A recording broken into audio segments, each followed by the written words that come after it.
This week 8 waiver wire and Thursday night football props edition of the Steffi Smalls Show on the Sports Gambling Podcast Network is brought to you by Underdog. Underdog is hooking up new customers. Play just $5 and get $100 in bonus funds when you sign up with code SMALLS. The NHL is back, and so is the Hockey Gambling Podcast. Join Ryan and Joel as they break down the biggest game storylines, awards, and best bets throughout the season. Let's yap.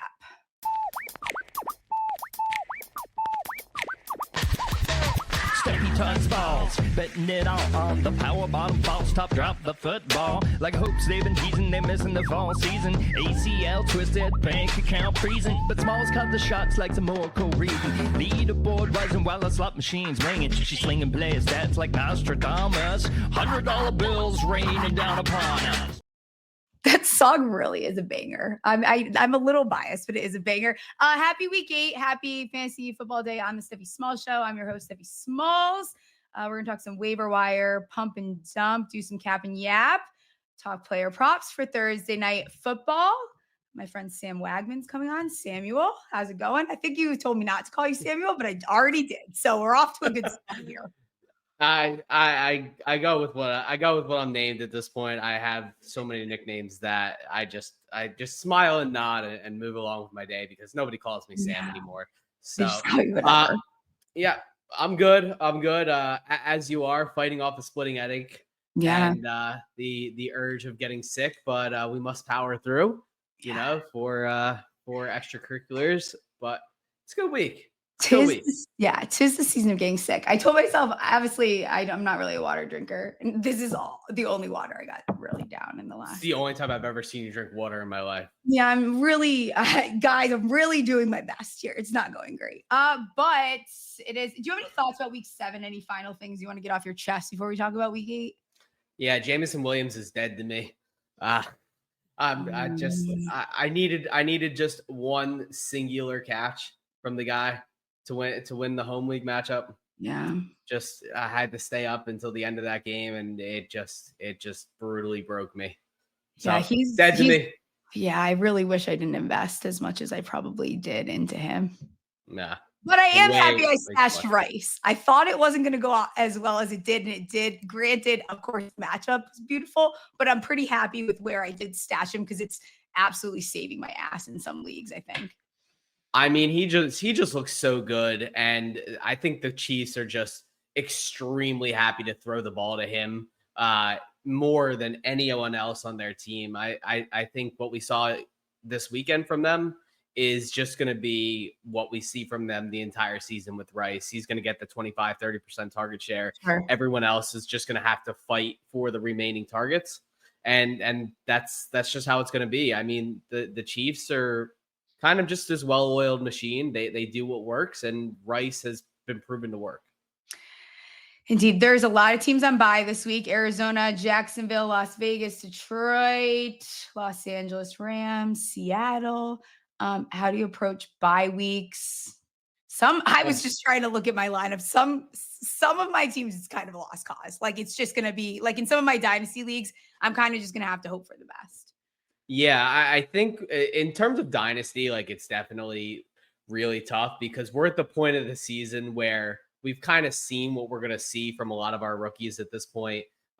You might have just a bunch of marginal guys on your bench that you draft in the second, third round of your dynasty drafts.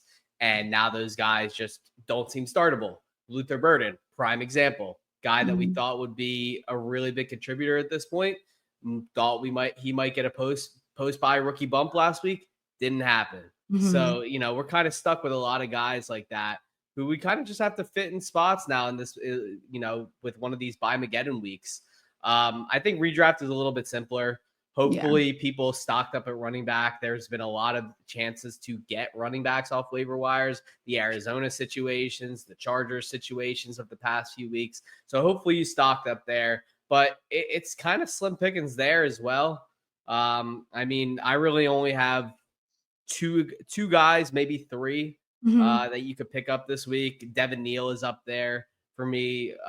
Saints rookie running back to replace Kendre Miller. Still not, 100% chance that, Alvin Kamara doesn't get traded. until the trade deadline passes. He said he was going to go get a pina colada if he gets traded. He doesn't want to. Do you believe him? Do you Yes, believe him? I do believe him. He's an example of someone I actually do believe. Okay. Well, they still were putting Kendre Miller into play a decent amount, and I like Devin Neal.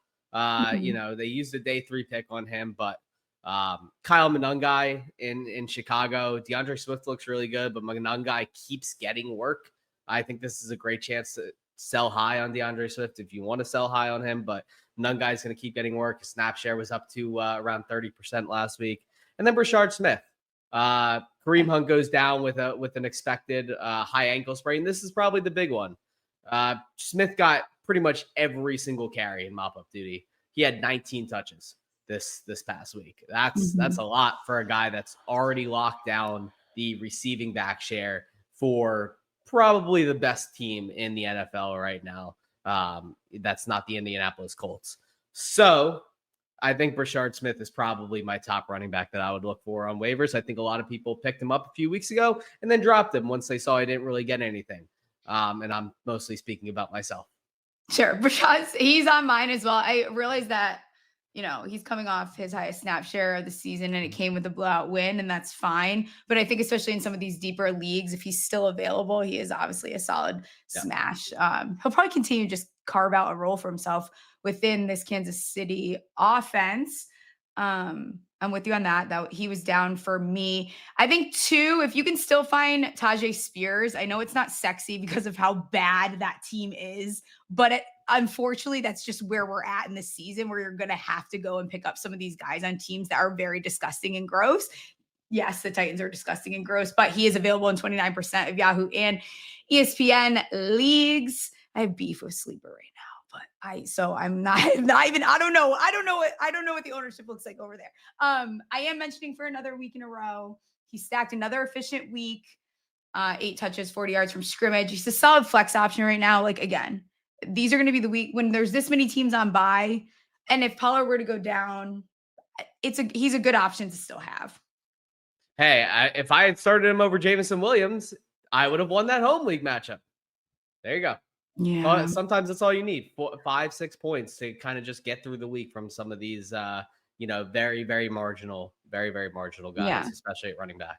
And then Woody Marksu, where are you at with that backfield? Because, he had 61% of the snaps, majority of the RB carries. It's like, yeah, but I don't know how efficient they're really being on the ground here. It's like 35 yards for a touchdown. Okay, cool. Is that supposed to get me excited?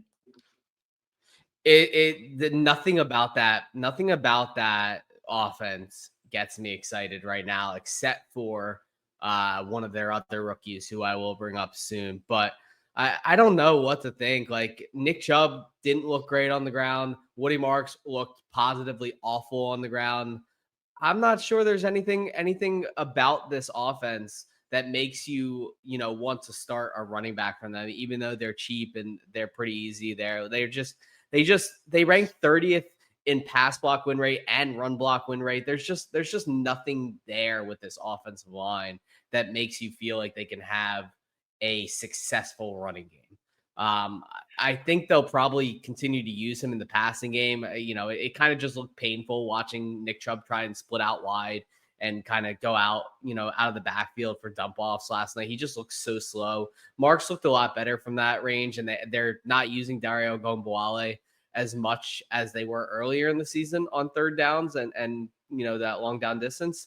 They used a lot of Woody Marks. Pretty much the entire second half was Woody Marks, which was really nice.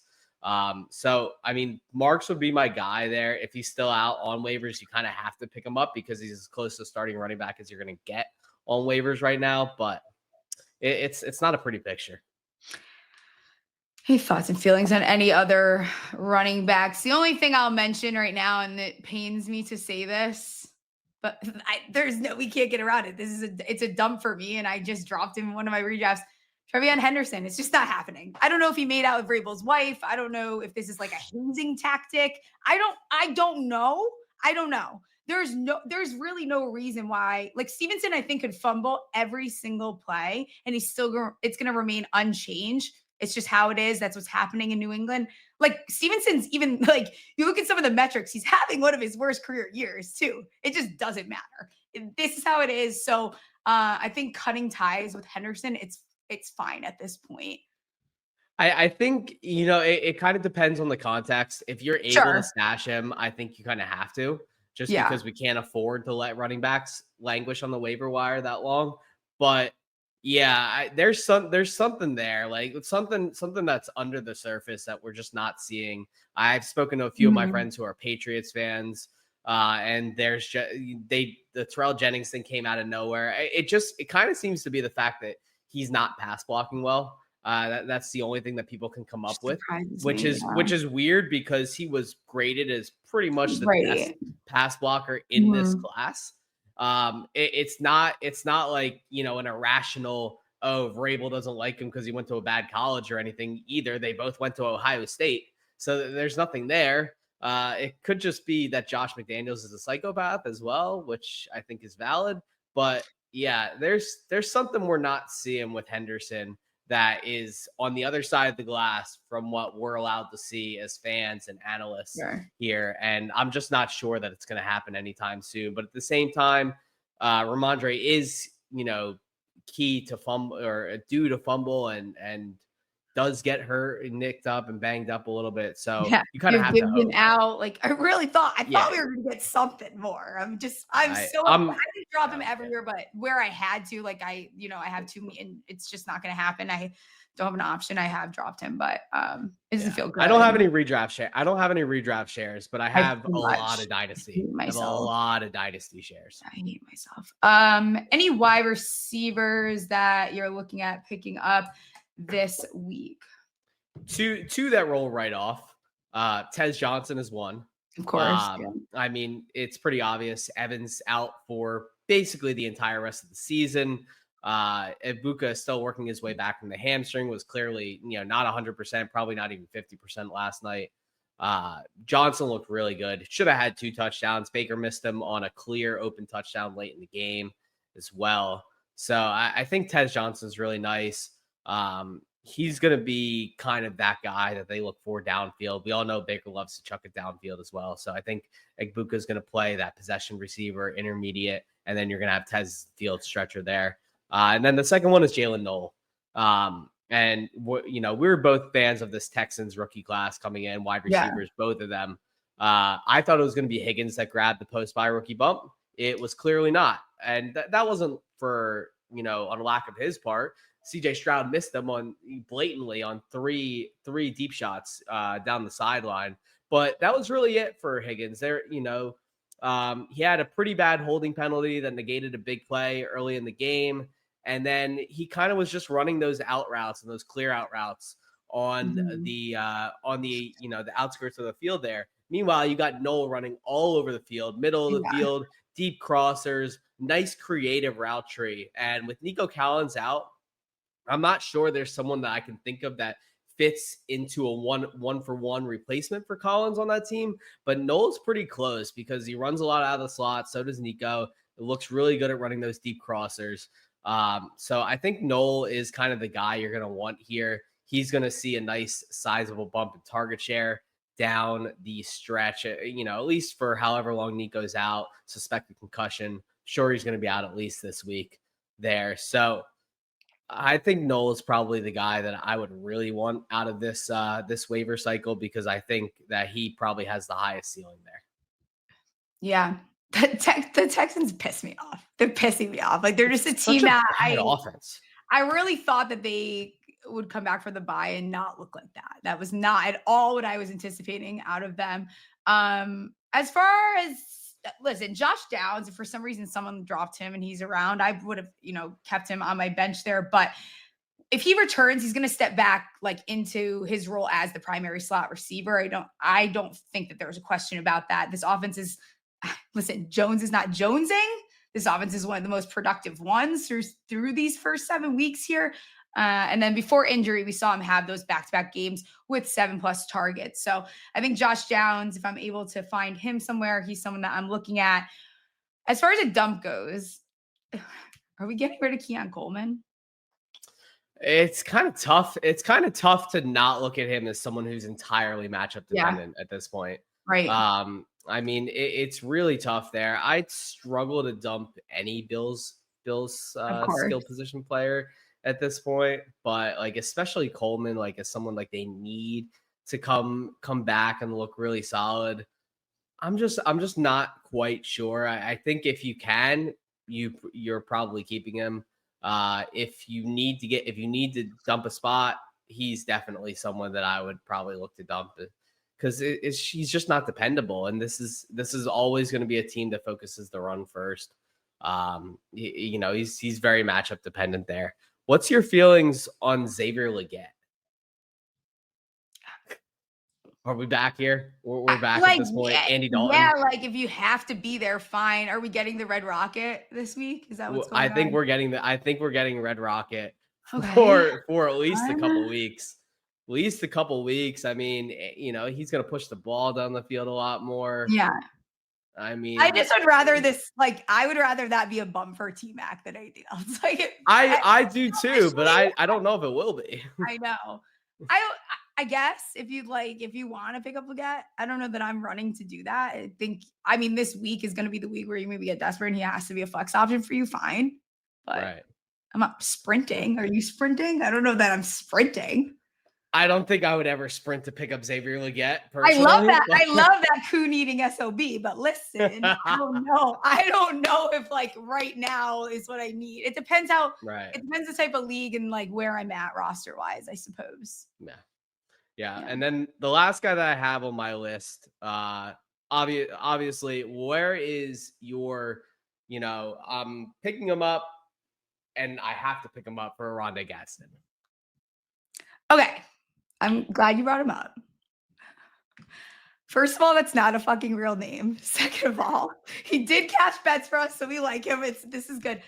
I think I'm picking him up, but I'm going to say some of this is definitely relative to game script, what we've seen in his production, I think. I am picking him up. Let me say that. I am picking him up. They're going to continue to need to throw the ball, especially with Hampton out. We're going to see that. It's Herbert, blah, blah, blah, blah, blah. But the Vikings haven't been horrible. So if this week you don't get this crazy game out of him, also don't be shocked. And don't get upset. So I think if you're picking him up, you need to be picking him up for more than just this week. Oh yeah, I mean, Minnesota's not the worst defense against the tight ends. They have given up middle of the pack a little bit. Yeah. They have given up a little bit. Given up just under 50 yards a game at the tight end position. Sure. They do give up a lot of receptions to the tight end. Could be very interesting there. Yeah, it's going to be really interesting. I really like Gadsden coming into the season. I had him stashed on a lot of dynasty benches. I had, obviously I had no redraft shares prior to this week, but I mean, you kind of have to pay attention to this. This is an offense where the tight end does get utilized. He's done enough in this match. Everything is there where it's you can't. Everything's trending up. Everything's ticked up in successive weeks. So we are there with Gadsden. I don't think he goes away. The question is just, is this too congested of an offense for him to get consistent work? Right. And I'm sure this will come up more once we get into Thursday night football props. One tight end that I saw, I just want to say one thing quick. Can we please just get Mason Taylor going? This is not even the direction I was going to go. It is haunting me.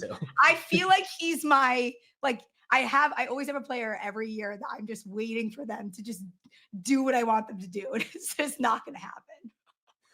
Well, I think Woody Johnson is fed up alongside you. He wants Mason Taylor. What was that quote? Well. What did he say? What was that quote? He was like, "If only we could throw the ball." If only we could stop throwing interceptions. Literally, just threw your $40 million a year. If you don't like the guy, why don't you pay him $20 million a year? I mean, I mean, just go listen to your kids again. I don't know I wonder what his kids are saying. Did you see that younger kid that they asked how he was feeling with the Jets, and he's just I hate them. I'm gonna be a fan, but I hate them. I hate them so much. I feel like all Jets fans probably have to carry that sentiment. You know who I found on one of my waivers? I just wanted to mention in case someone else out there is listening. Loveland was there. When Komet got rolled out, we saw he hit this like a bunch of season highs, 67% snaps played, 4 targets. It's nothing crazy. Another offense is kind of congested there, but I still think it's something if you're desperate and he's there, I think that the talent can rise to the top there towards the end of the season here, maybe. Yeah, I mean, I'm a huge Loveland fan. Obviously, I think that he was always going to be more of a project coming into this year, but definitely think there's room for him to kind of zoom up a little bit. I think we always knew that Tyler Warren was going to jump out to a quick start, much more polished product. Loveland was kind of just that raw athletic specimen type of player. And Caleb Williams is really not the quarterback to kind of nurture that right away. But I think if Kmet's out for an extended period of time, I think we could definitely see Loveland play a bigger role there. To say something nice about my own team, Jaxson Dart. Don't do it. He's QB5 through his first 4 games. I'm just saying. I just want to let people know. If he's still there, I'm just letting you know. And they're not against. He should not be on waiver wires. He should not be on waiver wires. For some reason he is. Pick him the fuck up because he just shouldn't be the mobility upside there. And he's proven that against good defenses, he can be productive. Yeah. Anyone else that you want to pump or dump before we get into I guess the one guy I have as kind of a very fringe, Parker Washington with a BTJ injury as well. Mm-hmm. They really liked him going into the season. Training camp was really good for him. I'm just not sure that he has anything other than a floor type of play. He's very, short yardage, intermediate underneath, and the maybe waddle move and thing. There's guys like that where it's you couldn't pay me to pick up a dolphin. You couldn't pay me to pick up a dolphin that's not named Devon Achane. True, fine, whatever. That's fine. I'll take it. Be sure you guys hit the subscribe and like button. Before we talk about some of these listener questions, we're brought to you by MyBookie.ag. MyBookie is your place to bet on football and everything else. They're prop builders, second to none. Their motto is bet on anything, anywhere, anytime.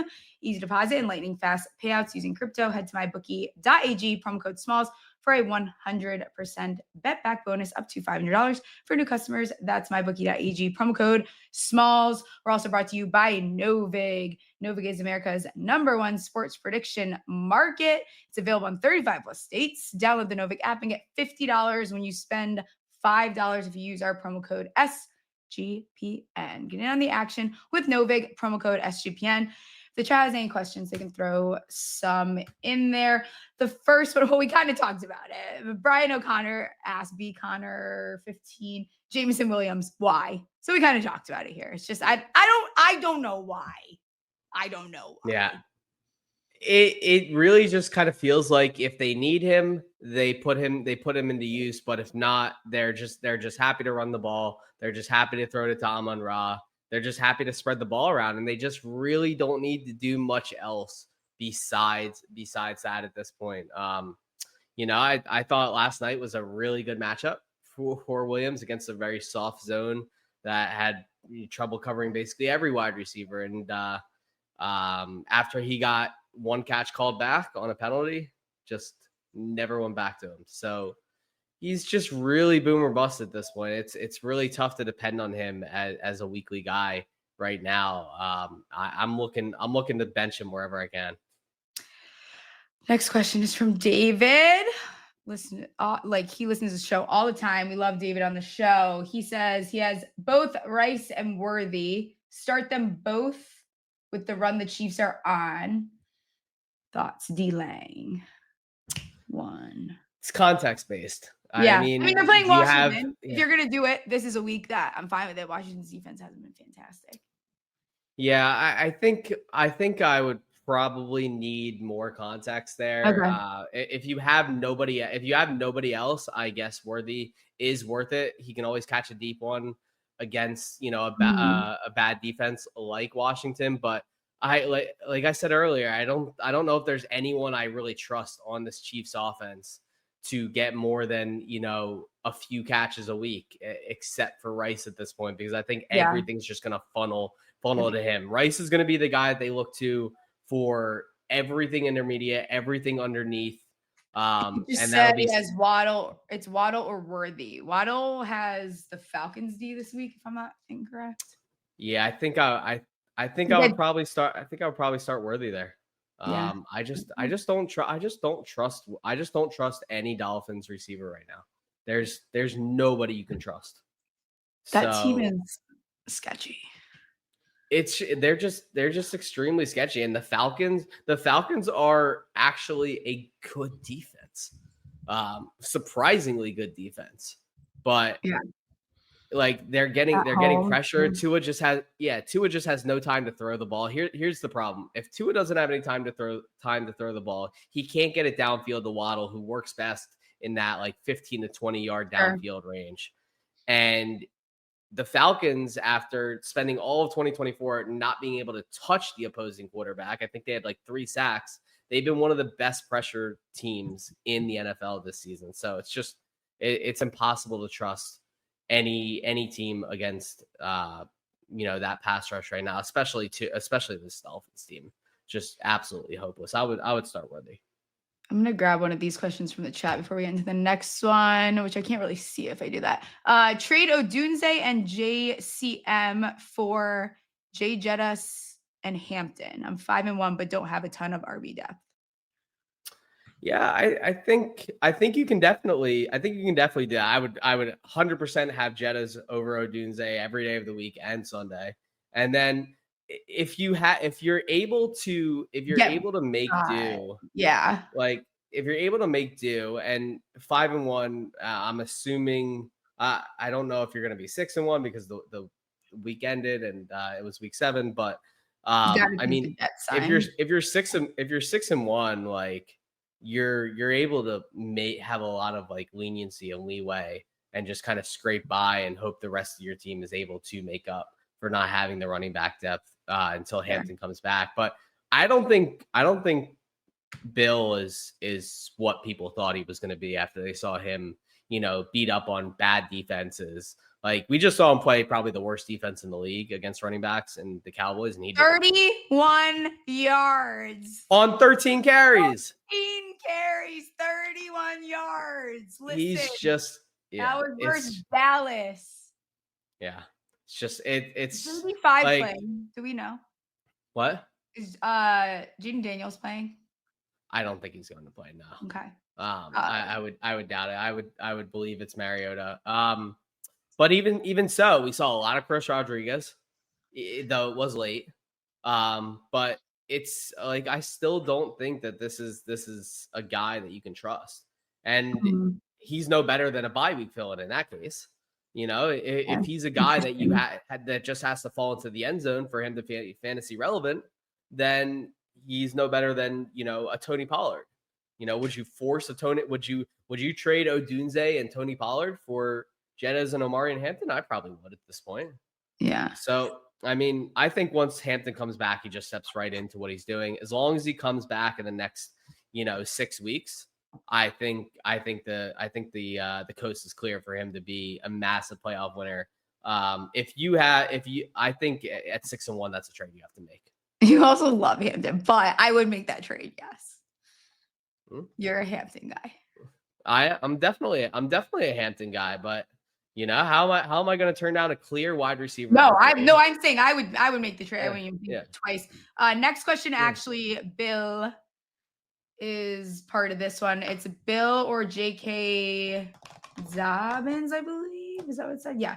I mean, we just talked about it. Bill just had 13 attempts for 31 yards versus Dallas. Where are you going with this situation here? Yeah. Are you going JK?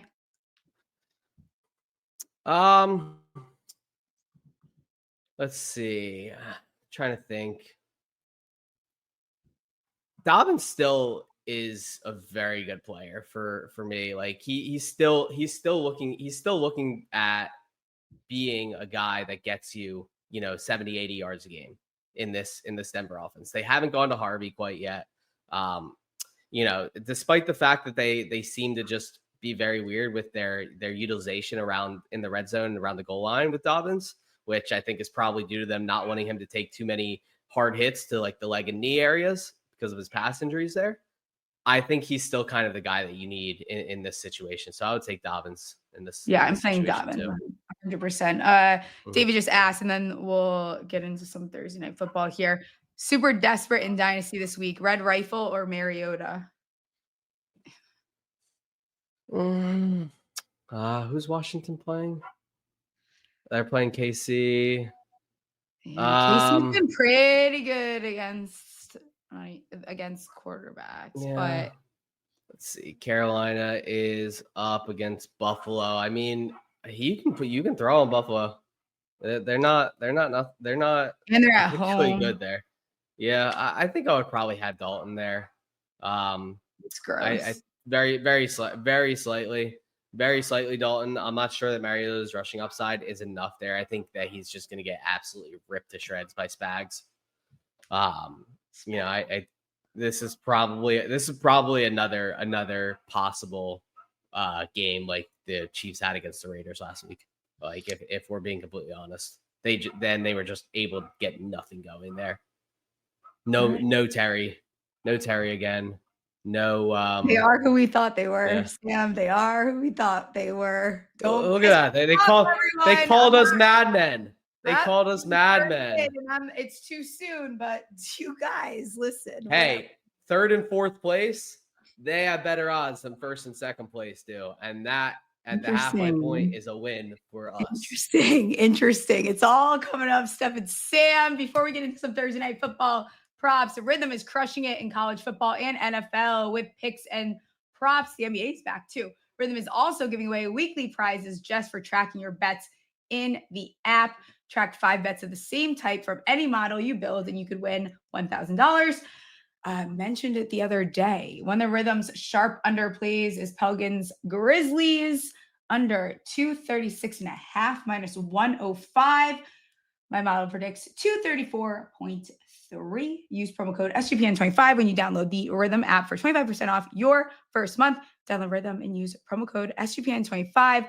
I will give out my underdog slip for this game a little bit towards the end, but I don't want to give away some of my props. I will say I'm not just being dramatic. I do like a lot of the longest receptions in this game. And it's not just because that's only what I like. I have reasonings for why I like them. But I will let you give out the first prop that you like. All right. I'll start it off easy. This is the one I took pretty early this morning as soon as I saw it. Keenan Allen over 47.5 receiving yards. It's up to 49.5 now, but I would still probably play it up to like 52 or 53. Sure. We're not going to see 11 catches for 115 yards like we did last week. Obviously, like you said, 11 receptions. A ton of he threw the ball 55 times. So we're not going to have that again. That would be fun, but I don't think the Vikings are that good. But I do think Keenan Allen is still Keenan Allen, and Keenan Allen has always been good against zone. The Vikings run the second most zone in the NFL, and Keenan ranked 13th out of about 150 wide receivers against zone entering last week. That number definitely went up after an 11-115 day there. So Keenan over 47.5 receiving yards. I know he hasn't done it a bunch this season, but kind of just have to, kind of ride the hot hand there. Again, this is not really a Quentin Johnston game against the heavy zone coverage there. Don't like to take him in those spots. So definitely for me, it is coming up all Keenan Allen. Love it. Jordan Addison, while they are still setting this line on the lower side, we've seen it keep creeping up. Last week, it opened at 19.5. It's now 21.5 for his longest reception at minus 114. He's gone over this 2 of his last 3 starts this season. And when he's getting these catches, it's 34 yards, it's 81 yards. They're big catches. We've seen the Chargers' ability to give up these big plays here. Looking at what they've done. I mean, last week against the Colts, Alec Pierce had a catch for 48. Warren had one for 29. Dolphins game, Waddle 45. Ingold 22.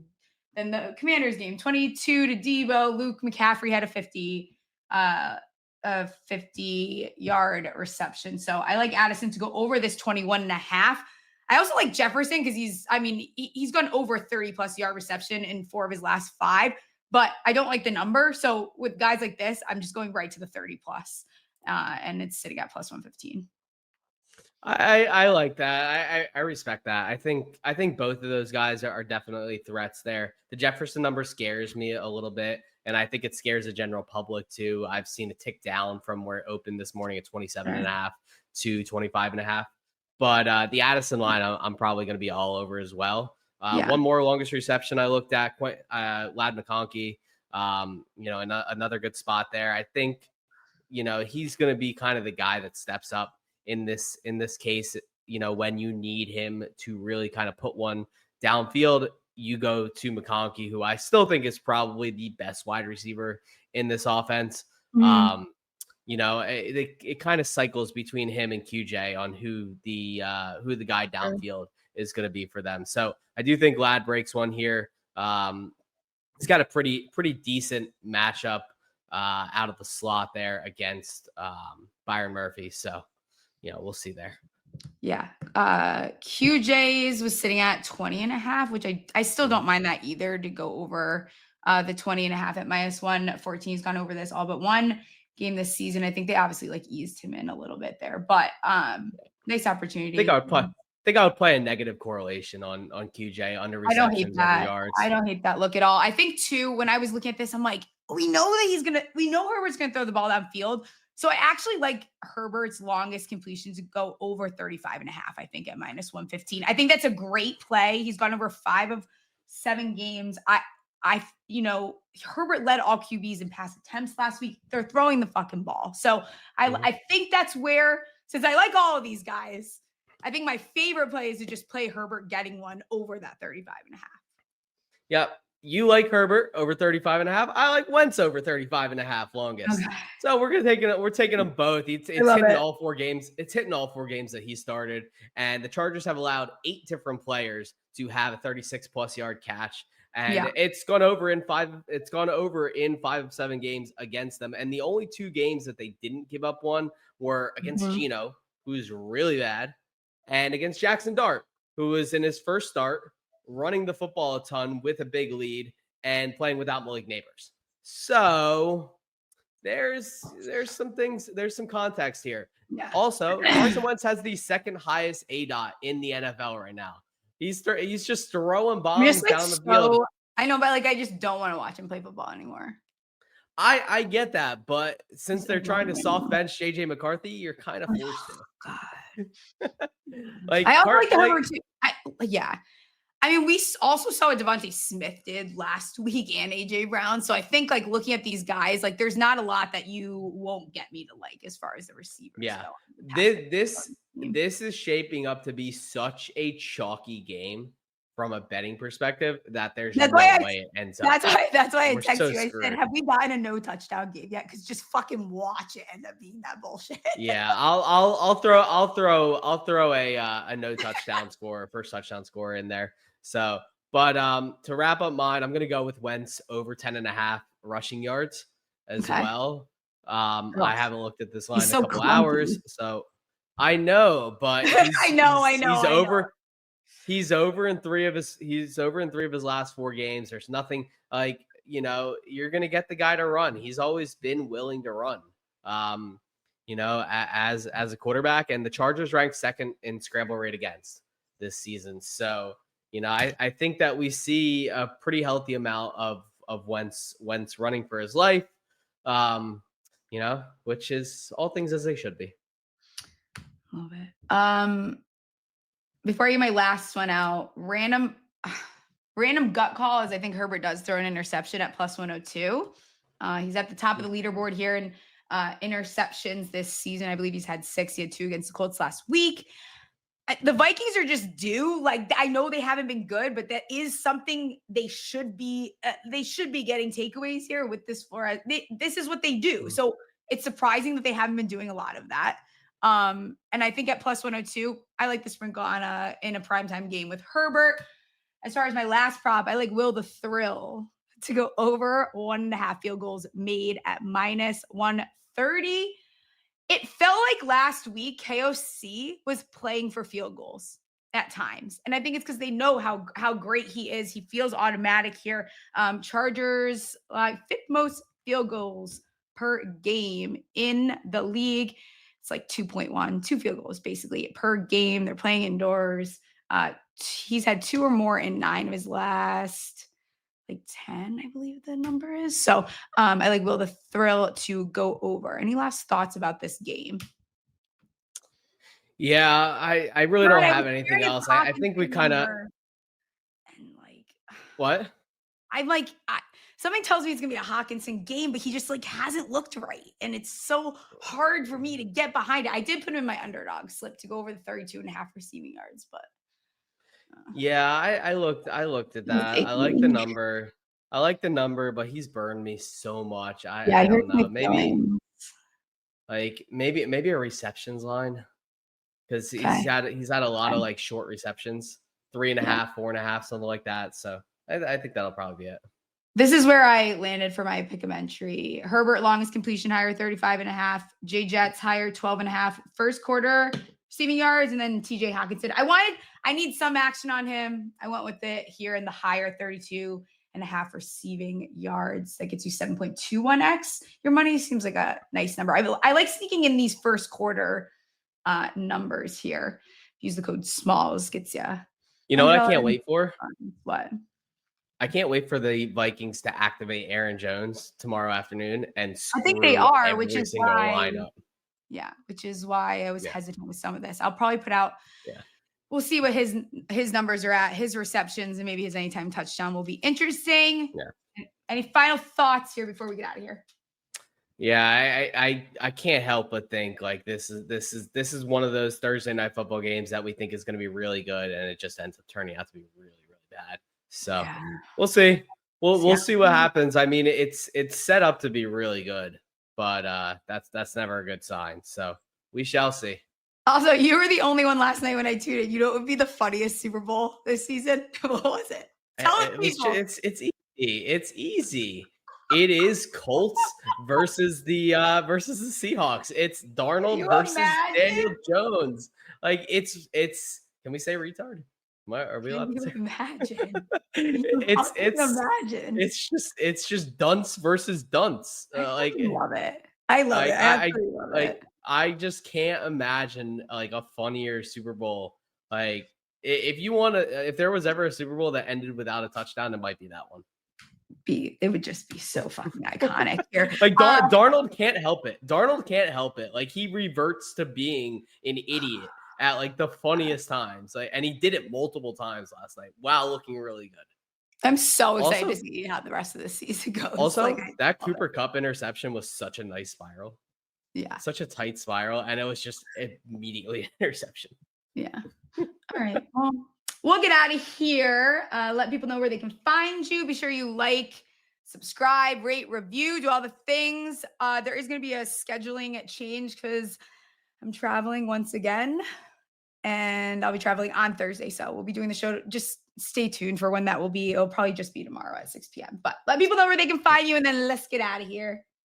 Yeah, you guys can find me on Twitter at Swagman95, just like it says down in the lower right there. A lot of fantasy football and sports betting stuff over at Prize Picks and Football Guys, and some more fun things to come. Oh yeah! All right, see you guys. Steffi Small Show, sports gambling. Play some bets on winners and catastrophe. If you want to know where to put the money, Monday, Tuesday, Thursday is the place to be.